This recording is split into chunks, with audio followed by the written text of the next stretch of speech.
여러분, 얼마 전에 올림픽 여자 배구로 인해서 온 국민이 열광한 적이 있죠. 제가 개인적으로 배구를 좋아하는 건 아니지만 선수들의 투지와 끈기, 그리고 객관적인 실력 차이도 불구하고 극적으로 승리하는 모습에 감동이 되더라고요. 아직도 잘 모르지만 배구에는 크게 5가지 포지션이 있다고 합니다. 수비 전담 선수인 리베로가 있고요. 또 토스로 공을 연결해주는 세터, 중앙에서 속공과 블로킹을 담당하는 미들 블로커, 그리고 날개 공격수인 윙 스파이커와 아포짓 스파이커가 있다고 해요. 그러니까 레프트와 라이트 공격수죠. 우리가 잘 아는 김연경 선수는 레프트, 왼쪽 날개 공격수입니다. 특히 김연경 선수의 활약이 눈에 띄고 중요했어요. 하지만 코트 안에서 뛰고 있는 다른 포지션의 선수들이 제 역할을 하지 못한다면 경기가 어떻게 될까요? 화려한 공격을 펼치는 공격수가 주목은 받을 수 있겠지만 결국 그 공격마저도 제대로 이루어질 수 없고 또 경기도 이길 수 없는 거예요. 각 포지션의 모든 역할이 의미가 있고 다 제 역할을 해줘야지만 목적한 바를 이룰 수 있는 것입니다. 오늘 본문에서 바울은 그 이야기를 하고 있어요.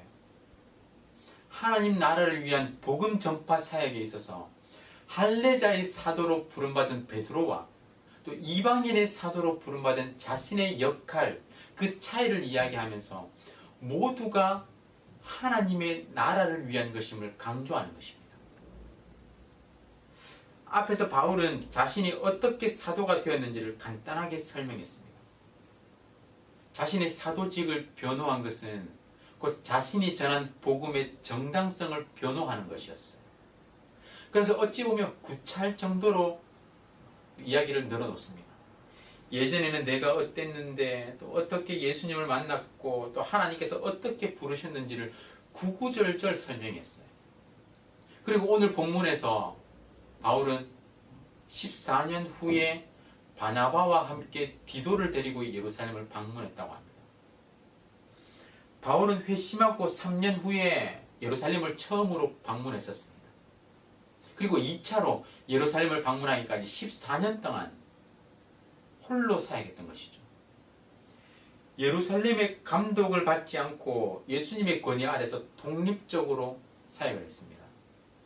바울은 이를 통해서 자신이 다른 사도들의 권위와는 독립적이라는 것을 드러내고 있는 거예요.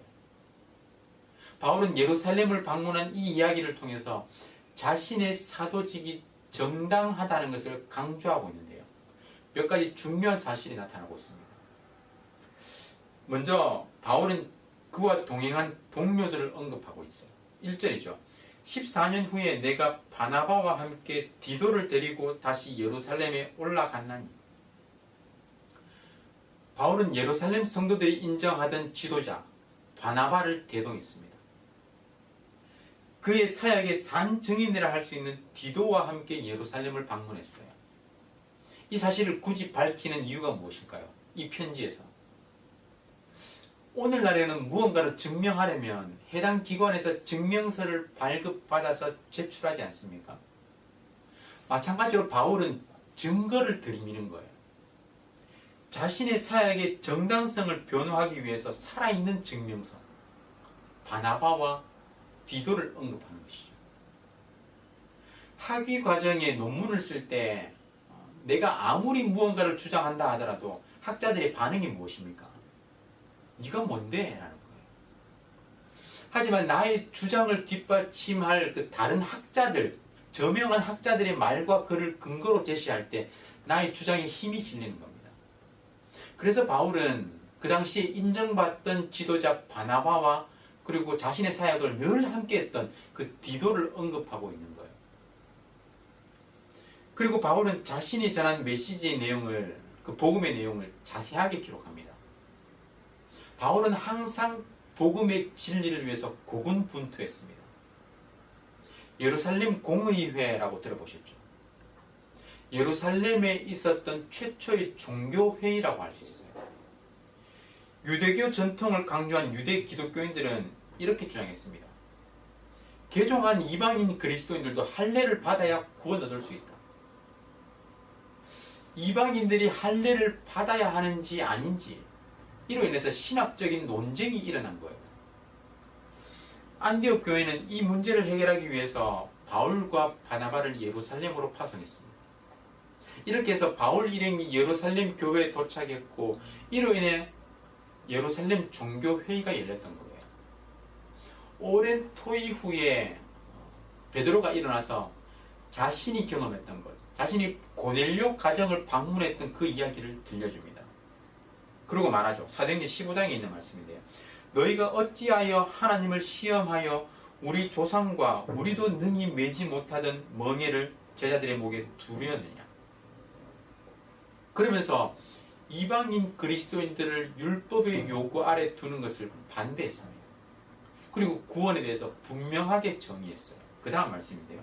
우리는 그들이 우리와 동일하게 주 예수의 은혜로 구원받는 줄을 믿노라. 바울과 바나바도 자신의 전도 여행을 보고합니다. 이방인들에게 어떻게 하나님께서 은혜 주시고 역사하셨는지, 그들이 어떻게 그 복음을 받아들이고 믿음 생활을 시작했는지 그런 것들을 보고했고요. 또 야고보도 이방인에게 할례를 비롯한 율법의 멍에를 지우는 것을 거부합니다. 이를 통해서 바울과 예루살렘 교회의 사도들 사이에 전체 그 회의에서 신학적인 일치, 합일점이 이루어졌어요. 이들은 오직 예수 그리스도의 은혜로 구원받는다라는 것을 인정했던 것입니다. 그리고 바울은 자신의 사역을 확증해요. 9절을 한번 보세요.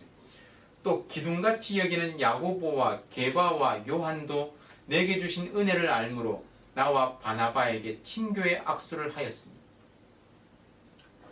사실 그 당시 바울은 사도들이 복음을 변질시켰다는 비난을 받고 있었습니다.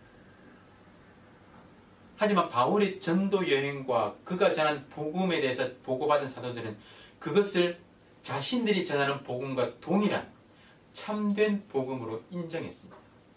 그래서 친교의 악수를 청한 것이죠. 이는 바울의 사역을 인정한 것이었고 바울을 동역자로 받아들인 것이었습니다. 바울의 사역의 정통성을 확증하는 일이었습니다. 자신들은 유대인을 대상으로 복음을 전하지만 바울은 이방인들을 대상으로 복음을 전한다는 것을 공식화한 것입니다. 그래서 9절 후반부는 이렇게 말씀하죠. 우리는 이방인에게로 그들은 할례자에게로 가게 하려 함이라. 무슨 말입니까? 베드로와 야고보와 다른 사도들은 할례자들의 사도, 할례자들에게, 그러니까 유대인들, 율법에 따라가지고 율법을 전통으로 지키면서 할례받은 그들에게 복음을 전하는 할례자의 사도로 부름받았고, 우리는 바울은 이방인의 사도로 부름받았다라는 것을 지금 확증하고 있는 거예요. 어떻게 보면 갈라디아서는 한국 교회와 별 상관이 없어 보일지도 모릅니다. 우리가 할례를 강조하는 것도 아니고 율법을 그토록 강조하는 것도 아니기 때문이에요.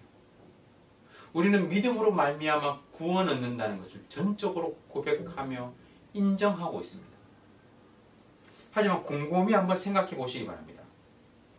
우리 중에 은혜로 구원받는다는 것을 부인하는 사람이 없습니다. 한국 교회만큼 하나님의 은혜를 강조하는 교회도 없어요. 하지만 그와 동시에 행함으로 인한 구원을 알게 모르게 강조하고 있습니다. 믿음과 행위의 관계에 대해서 수도 없이 들었지만 여전히 행위로 구원을 판단하고 결정하려는 시선이 우리에게 있다는 거예요.